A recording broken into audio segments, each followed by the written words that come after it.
chapter 5. So we are starting a new chapter, and it is not only a new chapter in the Gospel of John, but this is a new section. We had talked about how the Gospel is kind of divided, and we talked last week about the Cana cycle that starts there at the beginning of John. And after that prologue in chapter 2, we have Jesus turning water to wine in Cana. And then he goes down to Jerusalem and travels about, and then he ends up back in Cana, which was where we were 2 weeks ago, where he heals the royal official's son in Cana, and that is the conclusion of the Cana cycle. And now we enter into a new cycle. This is called the festival cycle, and this is going to take us from chapter 5 all the way to chapter 10. And as the Cana cycle started and ended in Cana, so the festival cycle starts and ends at festivals. And that is where we will be today. So we're going to get into that today in chapter 5, verses 1 through 15, with a healing and a betrayal. And one of the beautiful things about teaching through the text of Scripture a verse at a time is that you don't get to skip the weird, uncomfortable, and difficult passages. And this one is one of those weird and uncomfortable and kind of difficult passages. And as I was preparing and studying and praying and thinking, I was thinking about what is the great takeaway from this message, and it's a tough one. It's a tough one, and we're going to get to it as we talk. That was just my warning. That was just my little warning to all of you that I don't know how this is going to go. So we'll just see this morning. But I think at the heart of this text here is a discussion, a conversation about religion. And I don't know what you think of when you think about religion, but definitionally, there is the Webster's definition of religion. It is a particular system of faith or worship. And that is what religion is. When you say religion, religion is simply a system by which we have parameters and guidelines in order to worship. And of course, in the Christian sense, religion, when we talk about it, that is, we are worshiping God, Jesus. So we have these parameters, we have these guidelines, which we adhere to, we follow in order to worship Jesus, and that is our religion. I don't know if you've ever heard anybody make the claim or kind of use that thing. They say, I'm not religious, I'm spiritual. I don't like religion, but I'm a spiritual person. And it's a really funny claim because, I guess if you're just being spiritual, you could be just denying any worship of a God whatsoever. But if you are in any way, shape, or form a Christian, if you in any way, shape, or form believe in the one true God, Yahweh, the God of Israel, and then the God of the whole world, then you worship him. And in your worship of him, you must do it correctly, and you must do it appropriately, and therefore you are practicing religion. So you cannot escape the bounds of religion if you are worshiping any kind of God. Definitionally, I can perhaps understand the sentiment that people have, but the difficulty is if you say, I'm not into those systems, I'm just going to freewheel the whole thing, then you fall into all kinds of dangers of moving outside of the bounds of what is going to be sound doctrinally, and you will fall into some kind of heresy or something like that inevitably. So, I would wager to say that even the people who say that they're not religious actually are, if they understood religion in the sense that we're understanding religion. And I would wager to say that every single person is religious. Because if religion is a system by which we worship someone or something, everyone worships someone or something. Sometimes that person or thing is self. Sometimes it is any number of other things that we identify in the Christian world as idols. But people are always worshiping something. And it's really just a matter of what God you're worshiping. As Christians, we believe that if you worship anything or anyone other than the one true living God, then you are practicing false religion. False religion is incredibly powerful and dangerous as it imprisons people in an ideological fortress. And I'm not only talking about false religions like those practiced by the Jehovah's Witnesses or the Mormons or the Muslims or any other of the like. I'm also talking about false religious systems within Judeo-Christianity. One, perhaps, where we construct our own special blend of scriptural interpretation that shapes our individual world and our practices into a form that doesn't represent God at all. Like an artisan, fashioning and shaping a statue to worship, we chisel and shape a view of God that does not bear the image of Jesus, but of something else entirely. And by so doing, we have created God in our image, and we worship at the altar of self. So the danger is, for each and every one of us, that we can fall into the trap of false religion, claiming to be adhering to the true and right and proper religion. And this is what happens in this story that we're going to be looking at today. The great difficulty for each one of us, I think, though, is that none of us believes that this is something that we ourselves either are doing or could do. None of us would think, if we went around and, took a survey and I asked, is anybody in here practicing a false religion? I think that we all very sincerely would answer, no. No, I'm not practicing a false religion. But the question is how do we even know? How do we know? And people will say, well, we've had a life-altering encounter with Jesus, and that's how I know. But is it possible to have a life-altering encounter with Jesus and to still walk away from that, not practicing true religion? Is that a possibility? It's another question we're going to answer as we move through this text here today. So I'm going to read this whole story just all together from John 5.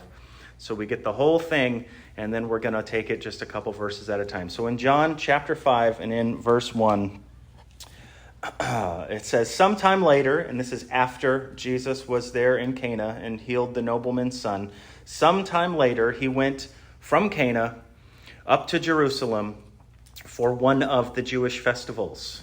Now there is in Jerusalem near the sheep gate a pool, which in Aramaic is called Bethesda, and which is surrounded by 5 covered colonnades.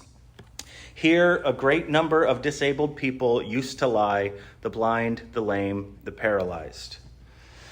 If you have verse 4 in your Bible, skip over that for a moment, and we'll go right to 5. We'll come back to that. We'll come back to that in a moment.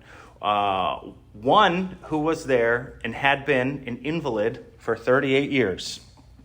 When Jesus saw him lying there and learned that he had been in this condition for a long time, he asked him, "Do you want to get well?" "Sir," the invalid replied, "I have no one to help me into the pool when the water is stirred. When I'm trying to get in, someone else goes down ahead of me." And then Jesus said to him, "Get up, pick up your mat, and walk." At once the man was cured. He picked up his mat and walked.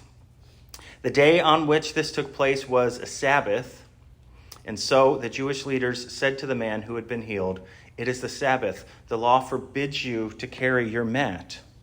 But he replied, "The man who made me well said to me, 'Pick up your mat and walk.'" So they asked him, "Who is this fellow who told you to pick it up and walk?" The man who had been healed had no idea who it was, for Jesus had slipped away into the crowd that was there. Later, Jesus found him in the temple and said to him, "See, you are well again. Stop sinning, or something worse may happen to you." The man went away, told the Jewish leaders that it was Jesus who had made him well. Okay. There's a lot going on here. And we're just going to try to skim the surface of this to get the general idea that John is trying to put across that's moving his narrative forward here as he's telling this story. So, back there at the beginning, in verse 1, it says, "Sometime later, Jesus went up to Jerusalem for one of the Jewish festivals. Now, there is in Jerusalem, near the sheep gate, a pool, which in Aramaic is called Bethesda, and which is surrounded by 5 covered colonnades." There is this site, this location where this took place actually is still there. It still exists today. I have a couple pictures that I brought to show you. This is the sheep gate. Not presumably exactly what it would have looked like in the time of Jesus. Probably a little bit of work done to it over the years. It is now known as the Lion Gate. They changed the names of these things, but this used to be the sheep gate. It is on the northeast corner of Jerusalem. There are 12 gates around the whole city, 3 on each side there. And at this one particular one, it is very near the Temple Mount. This is the sheep gate where they would bring in the sheep for sacrifice at the temple. So this is the gate that the sheep would come in order to be sacrificed at the temple. The pool that this is referring to is outside of the city walls, though, and I have a picture somewhere of that. This is a reconstruction of it. If it were not, those would be some very, very enormous people in the background. And you can see just there, to the left of the picture, you see a replica there of the temple. That is where the temple would have stood when everything was alive and well. And then right outside of that, you see reconstruction there of the pool of Bethesda, and you can see the 5 covered colonnades. So you have one on each side, making 4, and then you have one that goes straight across the middle, making the 5th covered colonnade. And they know that this is what it looks like because the ruins of it still exist today, just outside of the city. And if you ever have the chance to go to Israel, this is another site they will surely take you to. You will go and you will visit this, and you can see it's got kind of a rectangular shape there, and you can see this little thing looks like almost a bridge coming across the top. That would be that center colonnade that would have gone across the middle there to make the 5th one. So this was a place where this used to be fed by a spring. Presumably, you have these long steps that are going to go down into it. You actually can't see them from this side, but the water level would kind of ebb and flow there. But this would be a spring where people would come to get water, some of them to wash, which is kind of gross, but that happened, and whatever else. It was a place oftentimes also believed to have some kind of healing properties to it. It may have been a hot or cold spring, probably mineral-rich water and water that people would go to because they thought it had some kind of therapeutic quality to it. Along with this idea of this therapeutic water, something that we see all throughout, actually, the whole first century and ancient world are these springs and things like this. There's made mention of this in Revelation chapter 4 with the Church of Laodicea. If any of you were here for that study, you know the implication there about the benefits of the hot and the cold water, and that would be one of those. This would be such a place where there would be natural spring water bubbling up. From time to time, it appears, the water would bubble up from the spring, and as people weren't quite entirely sure how that was happening, a superstition started to arise where they believed that an angel would come down into these waters and an angel would stir up the water. And this is the discrepancy that we have there in verse 4. If any of you have verse 4 in your Bibles, through the discipline of textual criticism, we can come to understand what is the closest to the true and authentic text of Scripture, the earliest scrolls that we have. And what we find is that the earliest scrolls don't have that note in there that is now known as R chapter 4. That was a later scribal edition. Probably what happened was if you read it without verse 4 in there, then what you find is that it's kind of confusing and you don't really know what's going on with what's going on with getting into the water and getting healed and the water being stirred. Only people who were contemporaries of John probably would have understood this. So as the years went on, and this the first time they see this edition is some 500 years after the text is actually written, somebody said, it seems like people don't understand this anymore. They're having a difficult time, so let me just help them out. And then he just wrote in this little parenthetical, it was believed that, if you have verse 4 there in your Bibles,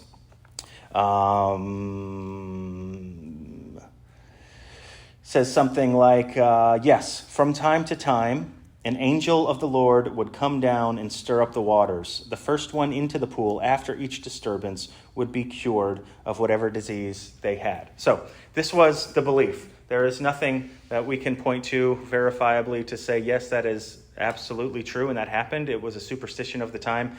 It got put in there. So this is another one of those examples of textual criticism where you see this verse appearing in some English translations and not in others. It's better probably to leave it out.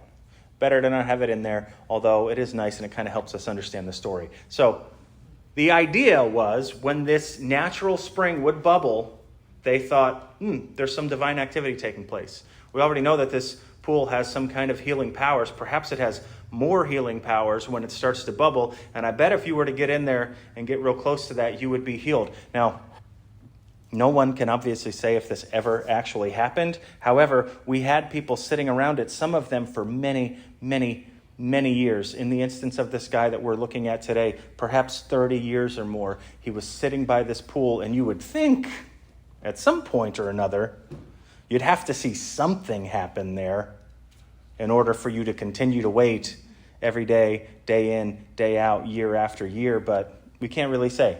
We don't really know what happened. All we know is this guy had been laying there. He was wanting to be healed, and it hadn't happened yet. And in verse 5, John talks specifically about this guy. So in verse 5, one who was there had been an invalid for 38 years.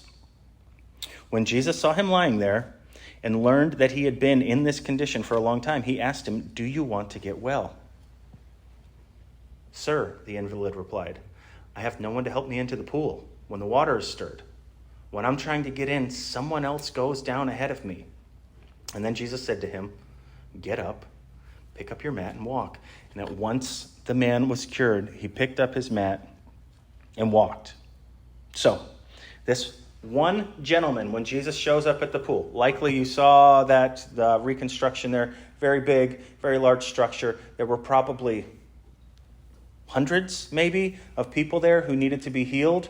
Not a bad place to hang out anyway. There was shade, there was fresh water, people to talk to, people to commiserate with. There were probably lots and lots of people there. But Jesus shows up and singles out this one guy, seemingly just to meet this guy. And then he asks him this really kind of funny question when you think about it. He says, "Do you want to get well?" And anybody would, of course, naturally think that the answer to that question is, like, obviously yes. Obviously I want to get well. I can't walk, and I'm sitting here by this pool that's supposed to have magical powers to heal people. So why is he even asking if the man wants to get well? And I suppose some people have speculated that maybe the man didn't want to get well. Maybe he'd become so comfortable in his situation that he just didn't want to be healed. It's not uncommon for people to begin to accept their brokenness as part of their identity. And sometimes people don't want to get well. There's this weird sort of like Stockholm syndrome thing that happens with people sometimes, where if you know in the Stockholm syndrome, it's where these people start to actually love and care about the people who are imprisoning and abusing them, and they get this weird kind of relationship with their abuser. And sometimes these sorts of things happen with our infirmities too, where it starts to become a part of just who you are, a part of your identity. And perhaps for this guy who was laying there, well, it's become actually kind of not a bad life. I just lay here. He can't move, as he says, so somebody must be bringing him food every day. He's not working. Somebody's coming and meeting all of his needs. Somebody's showing up there at least once in a while to make sure that he's okay. Perhaps he prefers solitude. Who knows what his family situation was like? Maybe he feels like he's better off not having to see those people all the time. No work, no societal engagement. Who knows? Maybe he has become accustomed to and enjoying the situation that he's in. Something to think about, I think, for each one of us as we survey our lives, the things that we may start to become comfortable with. Ailments and maladies that would afflict us, that we start to just think, oh, well, that's just kind of who I am. I don't even know if I want to not be like this anymore. It's an interesting question to ask and to consider. Of course, all we can do is speculate in this instance because we don't have any more information to go on, and speculation sometimes is pointless. As far as Jesus' motive in asking the question, why does Jesus even ask this question? All we can really do is consider how John is using this question literarily. So how is John using this question in his story to advance the narrative? And he says, do you want to get well? It may seem like a strange question, but it points directly to the man's need. The man, seeing only his material situation, deflects and offers excuses why he can't get up, or why he can't get well, much like if you remember the Samaritan woman. Jesus shows up, and everything he says to the Samaritan woman at the well, she offers an excuse. And he says, would you draw me some water? And she said, you're a Jew, I'm a Samaritan. And then he talks to her about living water and where you can get it. And she says, "What? Are you better than Jacob, our father, who dug this well?" And then talks about living water and you'll never thirst again. And she's like, you don't even have anything to draw water with. How are you going to draw water? And everything that she says, he offers, everything he says, she offers him an excuse why this can't be happening. This is what Jesus encounters almost every time he runs into anybody. Jesus just asks the man, point blank, do you want to get well? Do you want to be healed? And the guy says, well, there's nobody to help me. Well, that's not the question I asked. I didn't ask if you had anybody to help you. I asked you, do you want to be well? And he offers an excuse. And here again, another point for us to just pause and to reflect when Jesus asks, maybe you're not suffering from any kind of Stockholm Syndrome weird thing where you love being sick or hurt. But maybe Jesus is asking you in here today, do you want to be well? And the first thing that comes to your mind is an excuse. Well, I don't know how that could happen. Don't know how that would happen. Sure, yeah, you can do anything, but are you really going to? And excuses start to pour out rather than faith. And what's really interesting about this story is this guy doesn't even demonstrate any faith. The guy doesn't say anything that would indicate to us that he has any kind of faith in Jesus. Later on, it's going to tell us that he didn't even know who Jesus was. He didn't know him from the next guy who would walk through here, just some random dude who walks up and asks me if I want to be well. And the guy says, well, I'm kind of helpless here. I can't help myself. There's no one to help me. I can't get myself down to the pool. And not only can I not help myself, but other people keep on getting in my way. I want to get into the pool first, but other people keep getting in my way. So, it's really kind of pointless. The whole thing's kind of pointless. This is the story that he's giving to Jesus. And essentially very interesting. What he says is, I don't have anyone to intercede for me. I don't have anyone to work on my behalf. There's no one trying to help me. No one showing me mercy. Very interestingly, Bethesda means the house of mercy. This man is sitting at the house of mercy, and he's saying, I don't see any mercy. He's been laying here for presumably decades, and not a single person ever has looked around and said, this dude's been here. He's kind of like first in line at this point. Doesn't really seem like he's ever going to get... Maybe we could all just help. Maybe we could all just let one of them go. We'll all just let one go. We'll all be back fighting for ourselves after one. But we'll let one go and we'll all put him in. And nobody ever thought to do that. And he was just laying there feeling completely hopeless, completely helpless, with no one to intercede for him. And then enters Jesus. So, what the man thought he needed was help getting into the water. And you will remember, as we've been talking through the Gospel of John, you remember that every time water comes up, there's something significant going on, right? That every time we see water in the Gospel of John, John is trying to make a point that is much greater than the water. It symbolizes something of greater spiritual significance to the water. At Cana, it represented spiritual purification. With Nicodemus, it represented new birth. And in Samaria, it represented the abundance of life. And here, at the pool of Bethesda, this water represents healing. But, just like in all of those other instances where the water only points us to something greater, here too, the healing water at the house of mercy is mentioned in the same breath as the healing man of mercy. So this guy is laying there next to this pool, which he thinks is going to bring him healing. He's trying to find mercy and healing in this pool, and in walks the source of living water, who has healing in his breath, healing in his wings, as we will, in the fringes of his garment he has healing.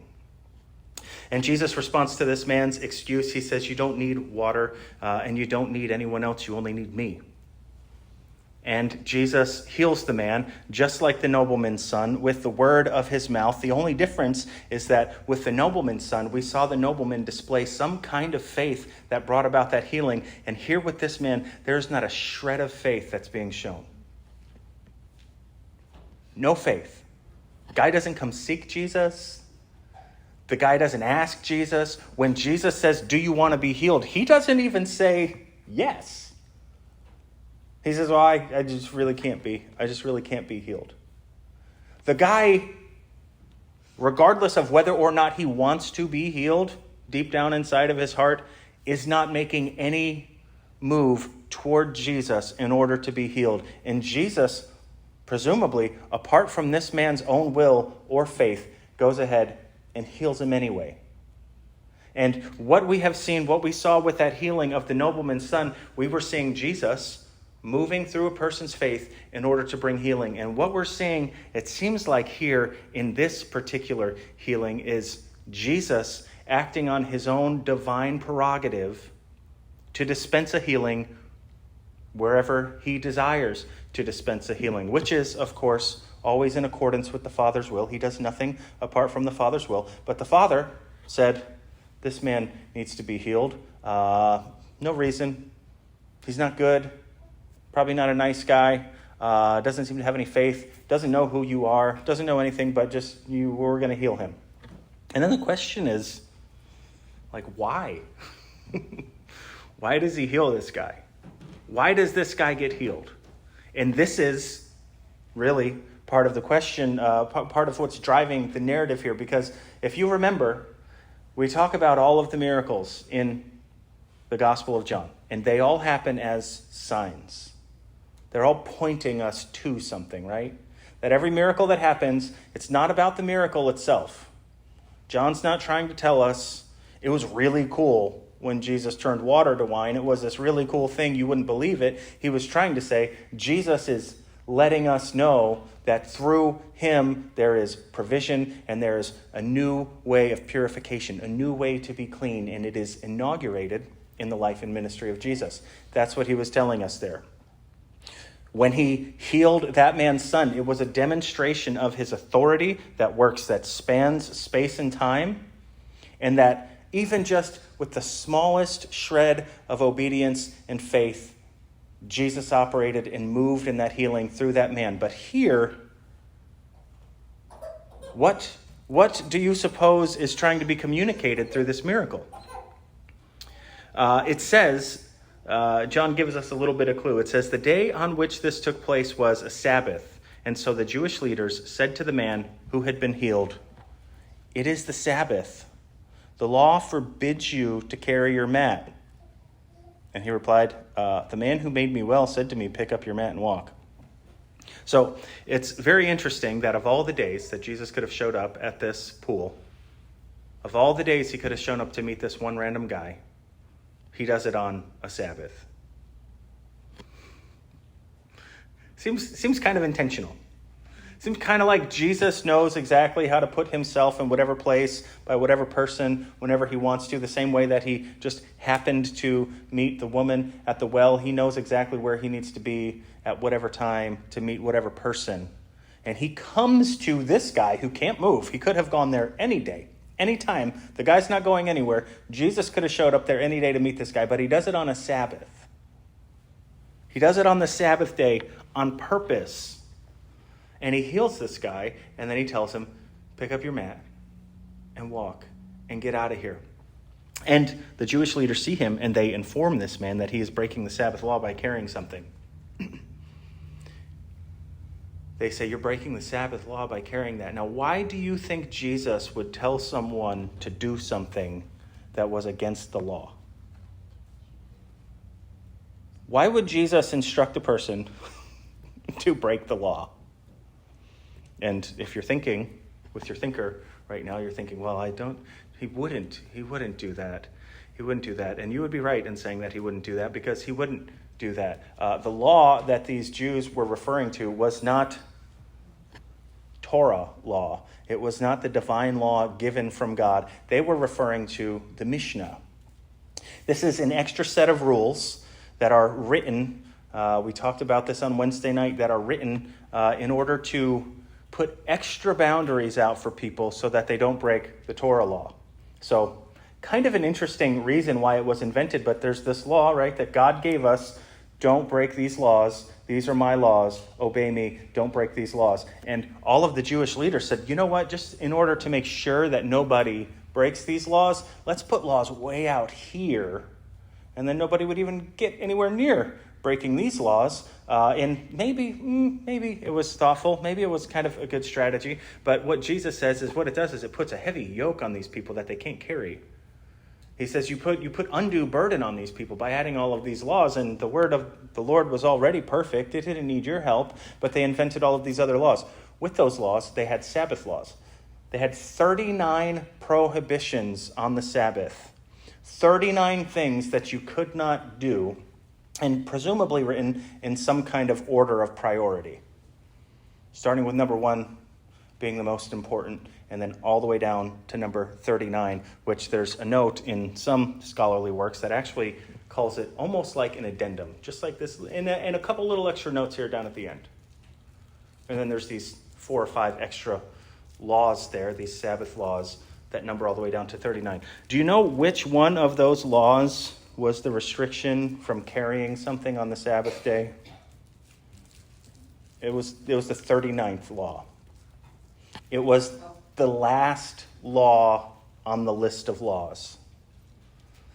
And I just find it very interesting that Jesus says to this guy, he heals him, and then he says, all right, you're healed. Now guess what we're going to do? We're going to break rule number 39 in the religious leaders' rule book. You know, I don't really think shouldn't even be a law anyway. It's kind of stupid if you ask me, really. And just go ahead and disregard rule 39. It's the last one anyway. It's the least important.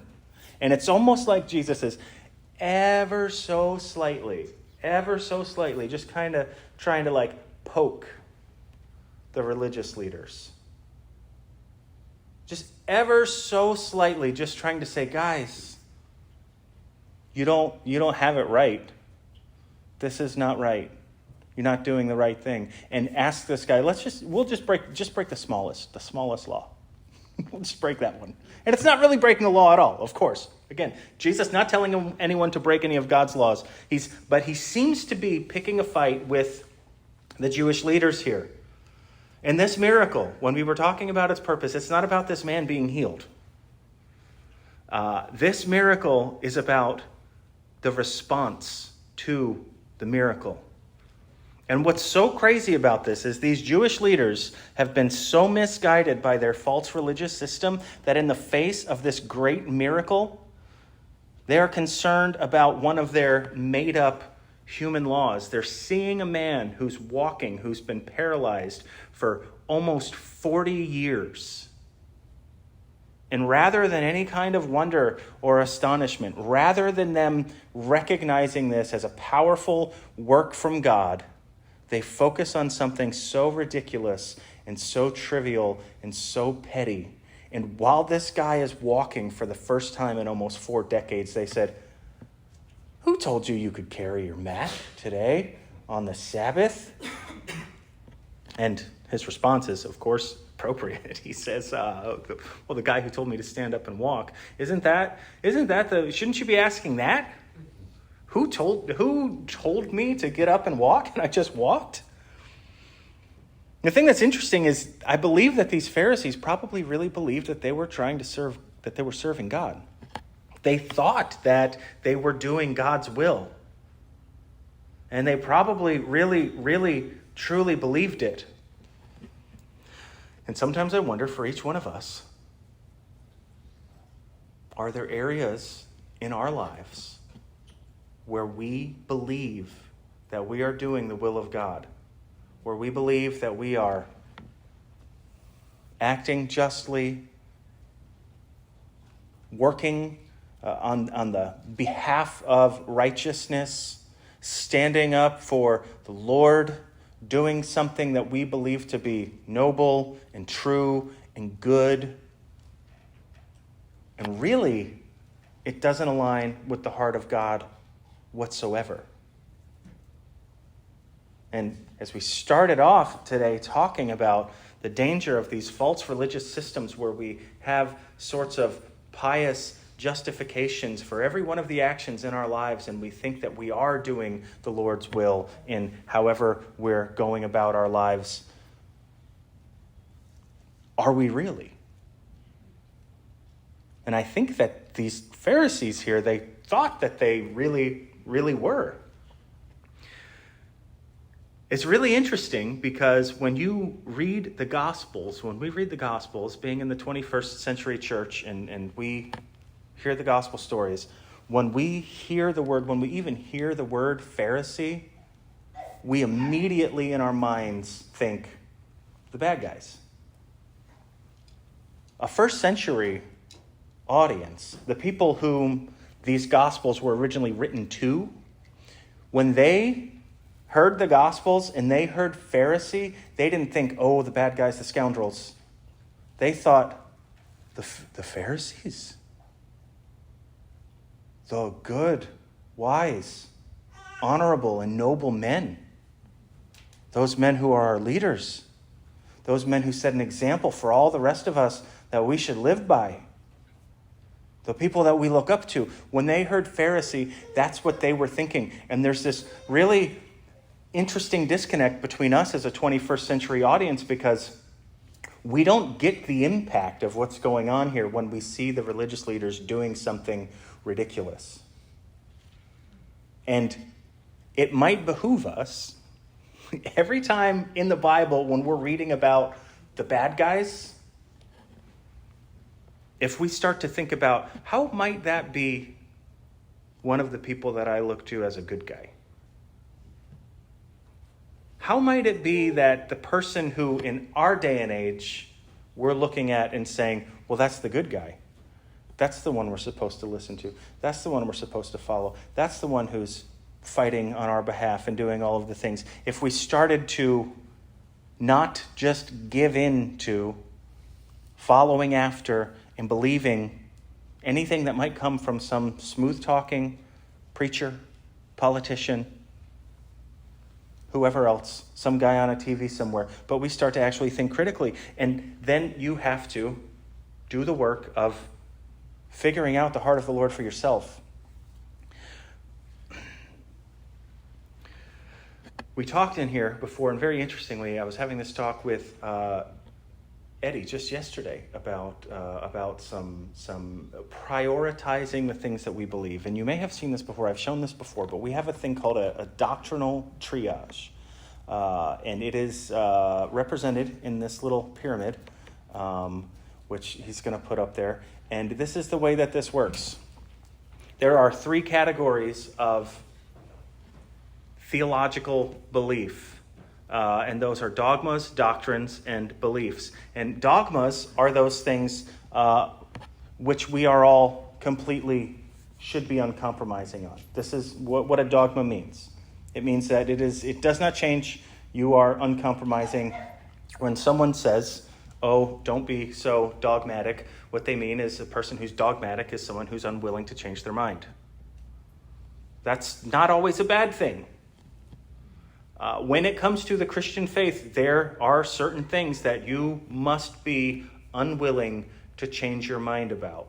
I mean, I suppose should any evidence ever present itself, there's always the remotest possibility, but really then there's just, in the matters of faith, there's just not. It actually says in the Bible that there's a deception coming at the end of the world, that if it was possible for believers in Christ to be deceived, the deception is so strong that if it was possible, even the elect would be deceived. And what is being told to us in that is that it is going to be by the grace of God that this clever deception doesn't trick every single one of us. All that being said, there are matters that I place into the category of dogma where I just say, I'm not willing to change my mind. I'll listen to whatever you have to say, but I'm not willing to change my mind on this. Those matters, in my personal opinion, and this is a personal theological triage that each of you have to do for yourselves, but in my personal opinion, all of the matters of dogma pertain to the person and work of Jesus Christ. Who was Jesus? What did he claim to be? What did he come here to do? What does my relationship with him look like, and what does it mean? Those things are all dogmas. You're not going to change my mind about Jesus.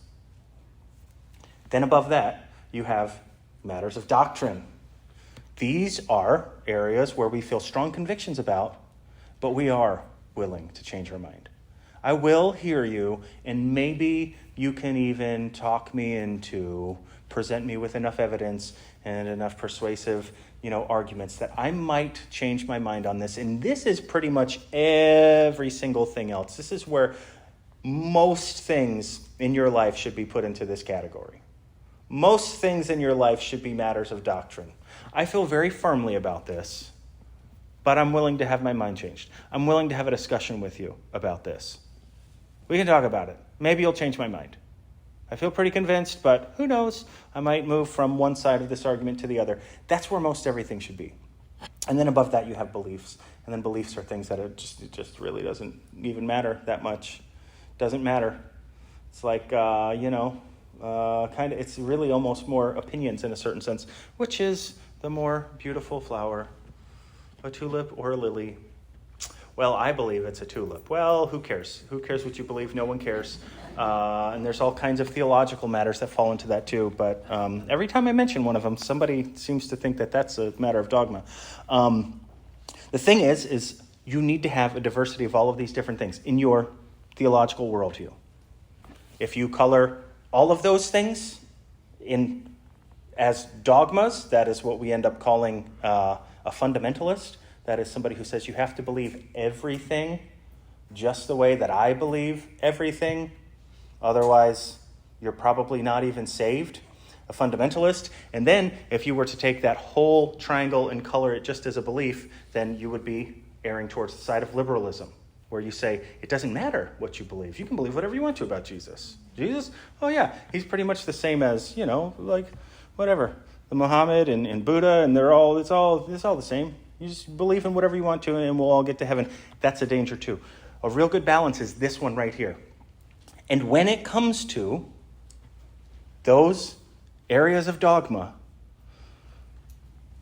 this is the only thing that I'm going to speak to you definitively about today.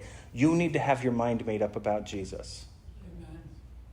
You need to have your mind made up about who Jesus is, first and foremost, above and beyond anything else. And all of these other little laws and things that float around, these different other things that we can kind of start to look around at and nitpick about, and all of these other things, however great or small, in the end are trivial compared to your relationship with Jesus.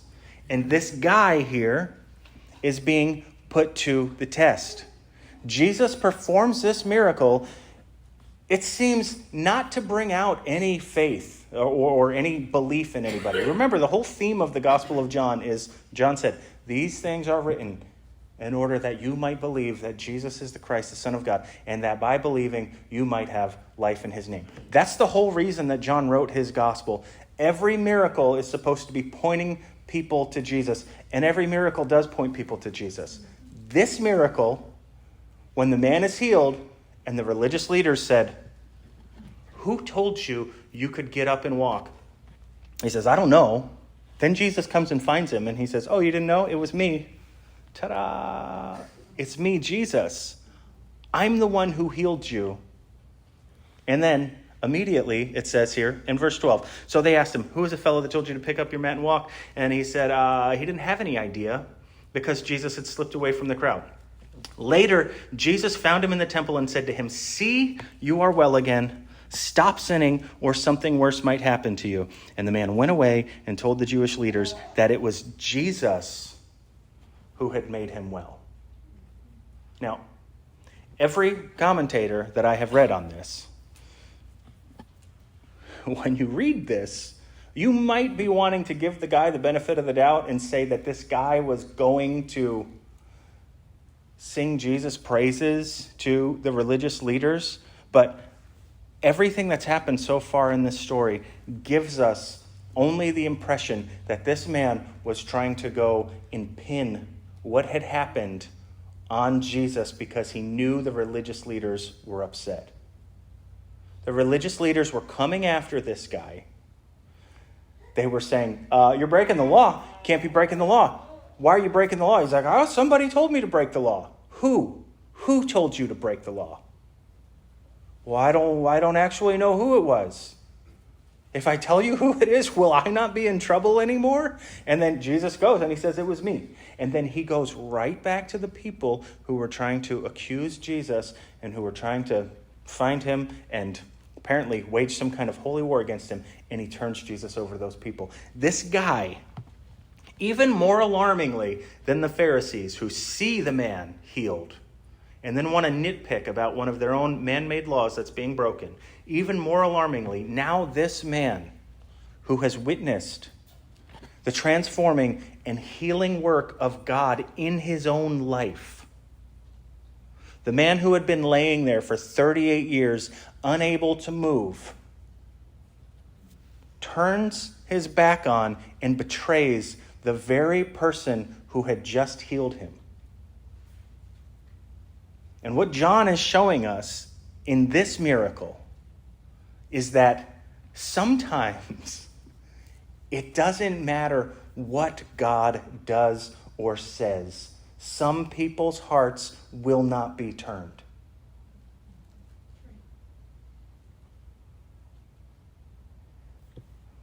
It's not a real fun message. It's not like super hopeful. Wait, you're saying that Jesus can heal a person and that person still won't turn and follow Jesus? That person will still betray Jesus? It's no different than the story of Judas. Remember Judas, who Jesus loved, who Jesus called, the man who witnessed all of the miracles that Jesus did. This guy, he saw everything. If anybody had reason to believe in who Jesus was, it was the 12 disciples that were there with him through everything. And yet this one guy said, pretty impressive, but I'm more concerned about my 401k actually. So since you don't seem to be lining my pockets with money, Lord, I'll do that myself, even at the cost of your own life. And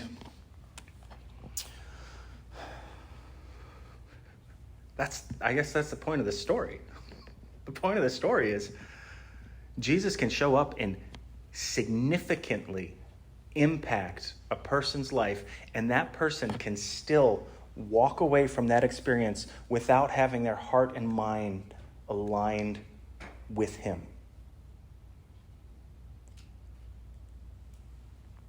We're very, very quick to, I think, in all of our lives think, someone could happen to someone, but that couldn't happen to me. Somebody might have an encounter with Jesus and not be changed, but I've had an encounter with Jesus and I am changed. And I would say that too. I would say I've had an encounter with Jesus and I'm changed. But I do not have the nerve, nor can I even say it with a clear conscience that everything in my life now is perfectly aligned with the Lord's.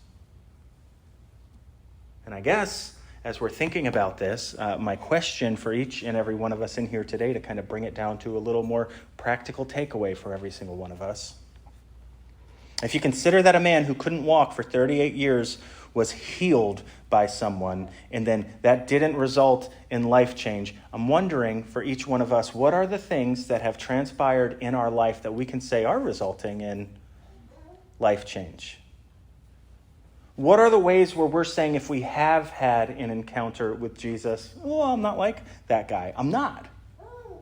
And maybe you're not, and that's fine. I'm not making any accusation. I'm not pointing a finger at anybody. I'm concerned about my own soul and the soul of my wife and my son. Those are my responsibilities primarily. Then yes, all of you too. That is also a responsibility that somehow has fallen to me. God bless us all. But that's a work that you need to do. That's a conversation that you need to have with the Lord yourself. And I guess as I'm coming away from this and as I'm reading this and studying and I'm thinking, Lord, so a guy gets healed and then doesn't believe? Okay. How does that help any of us? I guess it's a caution. I guess it's something for each one of us to stop and think about. Is my life, are my behaviors, my mind, my heart, is all of that stuff a reflection of the miracle that's taken place in my heart, which, as we have already talked about many times since we've been in this study of the Gospel of John, the greatest single miracle that God ever performs is taking a dead soul in a dead heart and raising it into new life. Salvation is the greatest miracle that ever takes place. And if we're all saying that miracle has taken place in my life, then the question, I guess, and the challenge and the thing for each one of us to consider here today is my life reflecting that? Am I the kind of person like the Samaritan woman who has this encounter and can't help and runs back into town and tells everybody, you have to meet this guy? Or am I the kind of person who, when it gets it's getting tricky out there, it's getting tough, maybe I'll just sell Jesus out. Who knows? They're probably not going to do anything. Just tell on Jesus. He'll probably be fine. Jesus will be fine. But to cover your own skin, you part ways with him.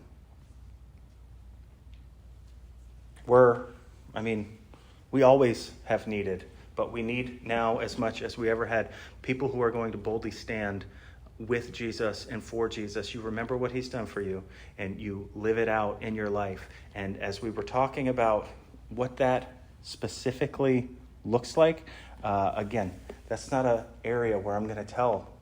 I don't have a prescription for each and every one of you. My great desire is that each and every one of you spend time with the Lord. You come into contact with him through his word and through prayer and through worship and through service and through all of the other things that you can do. And you come into intimate contact with the Lord and you ask him to sift your heart.